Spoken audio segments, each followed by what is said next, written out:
1, 2, 3, soleil. Oh là là, comment le cadre est juste merveilleux. Bienvenue mesdames et messieurs dans cette nouvelle vidéo. J'ai eu envie de filmer parce que j'étais dans cette effervescence. En fait, je sais pas si ça vous arrive, mais il y a des moments où on se sent très motivé par rapport à ce qu'on peut vivre sur le moment. Par exemple, là vous voyez pas, mais j'ai un livre, j'ai mes petites notes. Enfin voilà, j'étais un petit peu dans mon ambiance de bosser, vous voyez. Et en fait, je me suis mise dans une espèce de bulle où je me suis rendu compte à quel point j'étais très productive, mais pas la productivité du travail en mode ouais, lady boss et tout, c'est pas du tout ça. C'est qu'en fait, je me suis retrouvée face au fait que je prenais vraiment un moment important, doux et aligné pour moi. Et ça m'a fait trop de bien. Pas forcément, ça a stimulé en fait des aspects de moi, des idées que j'ai de moi qui étaient très positives et qui m'ont donné envie non seulement de le partager, mais aussi de cultiver encore plus cette sensation. Et l'une des choses que j'adore faire, évidemment, c'est faire des vidéos ou bien créer des petits projets. Et vous connaissez votre go, dès qu'elle ressent des trucs super cool et positifs, elle a envie de vous les envoyer comme ça. Les gars, je suis actuellement dans le sud de la France. Je suis à Toulouse. Là, on est dans une région ou une ville à côté. Alors, je ne connais pas du tout. Veuillez m'excuser. Mais du coup, on est à Agen, je crois, quelque chose comme ça. Et en fait, là, je suis chez les parents de ma copine qui me loge à Toulouse. Et comment vous dire que l'environnement dans lequel je suis est juste merveilleux. Je prendrai le temps de vous faire quelques images, vous montrer un petit peu où on est. On est vraiment dans la campagne, en fait, la campagne française. Et je trouve ça trop cool parce que, en réalité, moi, je ne connais que la France sous la forme de l'Île-de-France et je n'avais pas idée et je m'étais pas rendu compte à quel point ce pays aussi peut être très local, très simple, très agriculture, nature, peinture. Et du coup, ça me fait trop de bien en fait d'être dans cet environnement-là parce que du coup, ça me rappelle la nature de chez moi, la Guadeloupe. Ça me rappelle à quel point la nature est importante pour la vie, je ne vous apprends rien. Et surtout que ces derniers temps, j'étais beaucoup en ville, ce qui fait que j'ai été un peu déconnectée en fait de vraiment la nature brute telle que je la vois en ce moment. Et je sais pas, mais sans m'en rendre compte, j'ai compris qu'il y avait quelque chose qui me manquait. Je ne savais pas quoi, et je pense que c'était la nature.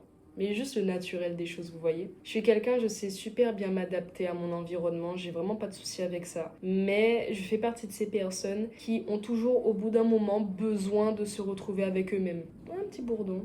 Donc soit en fait je m'éloigne de l'environnement dans lequel je baigne pour pouvoir être en mode ok, je prends du temps pour moi, soit du coup je repars en nature. Et c'est vrai qu'en fait le retour à la nature était pour moi inaccessible sur le moment, en tout cas dans les endroits où j'étais. Et j'ai vraiment senti la différence, j'ai vraiment senti que mon corps, mon cœur appelaient quelque chose. Je suis originaire de la Guadeloupe, moi je vis sur une île, donc forcément tu le ressens en fait le manque de la nature. Et là depuis que je suis ici, ça me fait vraiment du bien de juste déconnecter réellement. J'ai arrêté de me connecter aux réseaux sociaux. Bon, je vous mets quelques posts de temps en temps parce que frère, on doit établir un contact toi et moi.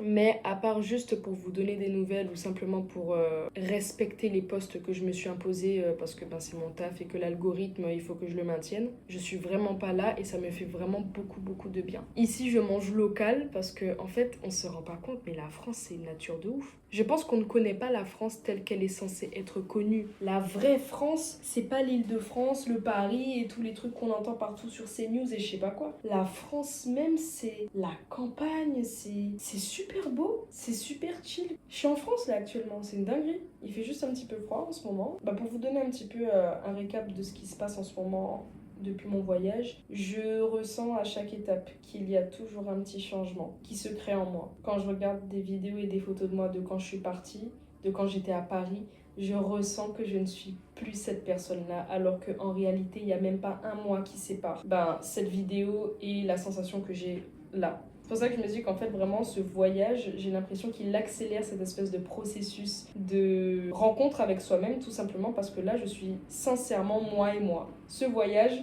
me permet de me faire violence et de finalement faire ce que je ne peux pas faire quand je suis trop entourée ou que dans ma zone de confort. Ça, c'est quelque chose qu'on avait déjà abordé dans les anciennes vidéos. Mais je ressens vraiment les bénéfices que ça me fait. Et pourtant, je le vis pas en mode ouais, c'est un travail, je suis en train de travailler, là, je le fais pour ça, pour ça.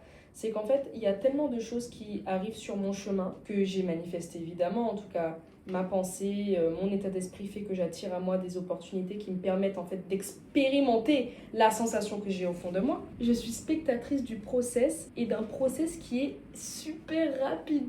En tout cas, plus rapide que ce que j'ai pu connaître avant. Étant donné que du coup, j'essaie de conscientiser vraiment ce qui se passe. Donc, je prends des livres, par exemple. Je vais vous en donner des références en description des livres que j'ai lus depuis mon voyage et qui ont contribué aussi à la pratique finalement de ce que j'expérimente. C'est comme à l'école. Donc là, je suis un peu à l'école de la vie, tu vois, et naturellement, en fait, j'essaie de conscientiser un maximum l'idée de vouloir se connaître, l'idée de vouloir comprendre ce que nous sommes, qui on est, pourquoi, comment. Je me pose des questions. Et pour ça, des fois, je tombe sur des contenus. Donc là, il y a Écoute ton corps, ce livre-là, il est cool. Il y a ce livre-là, c'est les 5 blessures qui t'empêchent d'être toi-même. Il y a le deuxième tome ici, donc la guérison de ces fameuses 5 blessures. Et en fait, si vous voulez, j'ai l'impression d'être en étude, mais de moi-même. J'ai l'impression en fait que je suis mon propre cobaye. J'ai l'impression que actuellement, je suis dans un labo là, où on va scruter et voir comment ça fonctionne, comment Jadès fonctionne, comment ça fonctionne, moi là, moi comment je fonctionne. Et je vous assure que cette quête-là, l'exercice de vouloir retourner à soi, c'est une expérience vraiment, mais... Comme je vous disais dans le dernier journal de bord, j'ai vraiment eu cette sensation de changement qui est là et qui est concret, littéralement présent dans chaque instant de ma vie. Et j'ai cette sensation de conscientiser encore plus ce qui se passe. C'est comme si en fait, tu sais, j'arrive à dissocier tous les moi qu'il y a dans ma tête et me dire que ok, je prends du recul et je suis spectatrice réellement de ce qui se passe. Donc il y a une forme de recul qui fait que j'arrive à m'ancrer un peu plus dans le moment présent et je pense que c'est la meilleure thérapie qu'on puisse avoir. Parce qu'en fait, des fois, on est stressé par des choses de la vie qui n'existent pas en fait. C'est-à-dire que par exemple, tu vois, ton stress du boulot, une supposition que tu vas te faire sur ce qu'on va penser de toi, tu vois, quel que soit, est-ce que j'aurai assez d'argent pour ci, pour ça. En fait, ce sont des idées, des réalités concrètes qui sont suffisamment cohérentes pour leur donner de la crédibilité, mais elles n'existent pas. C'est-à-dire que tu vois, l'idée que tu te fais de la personne qui va penser ça de toi, tu sais pas en fait. Ça n'existe pas. Et comme tu crées ta réalité, à travers tes yeux, tu vois le monde d'une certaine manière, tu crées ta réalité. Donc en fait, des fois, on s'enferme dans des idéologies qu'on a de ce qui se passe parce que c'est simplement le fruit de la création de nos peurs. J'écris tellement gros, j'écris tellement frère depuis que je suis là. Je pense que je vous écrirai un livre la vie. Je m'attendais pas à ce que mon voyage prenne cette tournure. Dans le sens où j'avais vraiment un plan en particulier. Il y avait vraiment un plan dans tout ça. J'avais imaginé la manière dont ça pouvait se passer. Et je me rends compte au fil des jours que ça ne se passe absolument pas comme prévu. Ça ne se passe pas mal, au contraire. C'est même mieux que mes espérances, mais la manière dont la vie me surprend, c'est extraordinaire. Et ça, je le vis parce que j'ai cru et que j'ai eu foi. Et je pose des mots dessus parce qu'avant, je ne le comprenais pas. J'ai vraiment cette sensation que là, je suis en train de me tester au niveau de ma foi. Je suis en train de tester ma foi. Je teste l'univers, je crois. Je suis personne pour faire ça, t'inquiète, l'univers, on honnête. Je suis arrivée à une période de ma vie où en fait j'avais envie de comprendre et de voir réellement ce dont les gens parlent en fait. De me dire, est-ce que vraiment ce pouvoir on l'a tous ou est-ce que c'est qu'une seule élite? Je suis arrivée à un moment de ma vie où j'avais simplement envie de m'offrir quelque chose de bien et de me dire que j'ai des capacités en fait humaines qu'on a tous et qu'il faudrait peut-être voir ce que je peux en faire. J'en avais marre d'avoir l'information d'avoir un super cerveau sans l'utiliser. J'en avais marre d'avoir l'information que physiquement je peux avoir des capacités et de ne pas les utiliser. J'en avais marre de savoir que spirituellement je pouvais faire des trucs et pas les utiliser. Je suis en train de parler aux gens. Ah, chouette. Est-ce que tu serais disponible pour faire un crumble? Oui. Oui. Eh bien, c'est quoi pour toi le meilleur cadeau que la vie ait pu te donner un jour? Le meilleur cadeau que la vie me donne tous les jours, c'est de me faire rencontrer des gens sur mon chemin qui me permettent de devenir une meilleure personne, aussi bien dans le bien que dans le mal. Toutes mes relations ont été un apprentissage extraordinaire, malgré toutes les souffrances qu'elles ont pu endurer.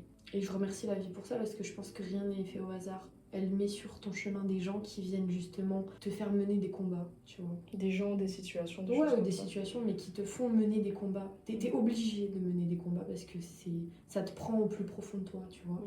Elles font mener en chacun de nous des combats internes qui nous permettent de devenir meilleurs. En tout cas, pour ça, il faut prendre la responsabilité de devenir meilleur. À quel moment tu penses qu'on a ce déclic-là? Parce que je leur disais justement que là, je suis actuellement dans une phase de ma vie où je veux vouloir pousser plus loin. À quel moment, selon toi, t'as le déclic de vouloir vraiment devenir meilleur? Et de te lancer dans cette foi, juste de te lancer la tête la première et décider de réellement faire confiance en fait en l'univers, en Dieu, quelle que soit la manière dont on l'appelle. En vrai, ça c'est un processus, hein, et tout le monde ne prend pas le risque de se regarder dans le miroir et de constater qu'on ne se reconnaît plus. Moi, je pense que c'est ça un moment. C'est que je me suis regardée dans le miroir et je me suis dit, waouh, je sais plus qui je suis en fait. Qui suis-je?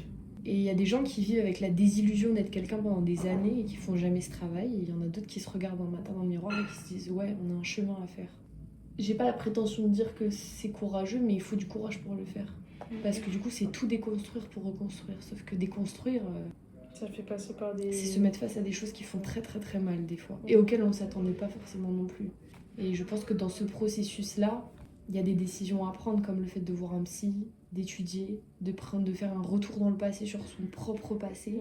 Développement personnel, des choses Ouais, comme ça. c'est ça, mais ça prend du temps et tout le monde en fait n'a pas le courage de faire cette démarche. Parce qu'elle fait mal. Et en réalité, j'avais vu ça dans ce livre-là que je vous ai montré tout à l'heure, là, le Écoute ton corps. Et en fait, il disait que la guérison peut des fois faire plus mal que la blessure en elle-même. Parce que tout comme quand tu as un bobo et que tu vas mettre un désinfectant, ça va te brûler. Il va te brûler même plus que ton bobo. Sauf que le désinfectant, après, c'est pour soigner. Et en fait, le fait d'aller creuser et de réouvrir la plaie, de la traiter, de retirer tout ce qu'il y a dedans, c'est tellement douloureux physiquement, mentalement, tout ce que tu veux, que c'est là que c'est dur. Et c'est là que du coup, ta notion du courage arrive. Enfin, en tout cas... Ouais, et puis même, faut voir le bénéfice-risque de la plaie. Moi, c'est souvent ce que je dis, que ce soit à moi ou à mes proches. Enfin, là, aujourd'hui, t'as pas le courage d'ouvrir la plaie jusqu'au fond pour aller enlever les petits cailloux qui sont restés dedans. Mais c'est ce qui va faire que tu vas guérir. Ok, là, vas-y, on pense ta plaie. On met de la crème, on recoue. Mais l'infection, elle va se faire de l'intérieur. Et donc, du coup, à un moment donné, tu seras obligé... En fait, c'est ça. C'est faire comprendre aux gens qu'à un moment donné, tu seras obligé d'aller chercher là où tu veux pas. Et plus tu attends, plus ce sera douloureux. Et le comparer à une plaie, c'est concret parce que du coup, ta plaie, plus t'attends pour la guérir, plus quand tu vas devoir la guérir, tu vas devoir enlever beaucoup plus de morceaux que ce que t'aurais dû enlever au départ, tu vois. Et pour moi, c'est pareil. Plus t'attends pour guérir une blessure psychique interne, tout ce que vous voulez, plus le jour où tu vas devoir la guérir, c'est des parties de toi beaucoup plus grandes que tu devras réparer. Et ça prendra tellement plus de temps. Pour moi, quand tu décides de vivre avec une blessure et de ne pas porter attention à elle, tu perds un petit peu de toi chaque jour, en plus. Tu te perds de plus en plus. Ouais. Donc non, il y a une nécessité à prendre tes responsabilités envers soi-même, en fait. À retrouver la lucidité. Parce que personne ne le fait à ta place. On fait le gâteau. Let's go.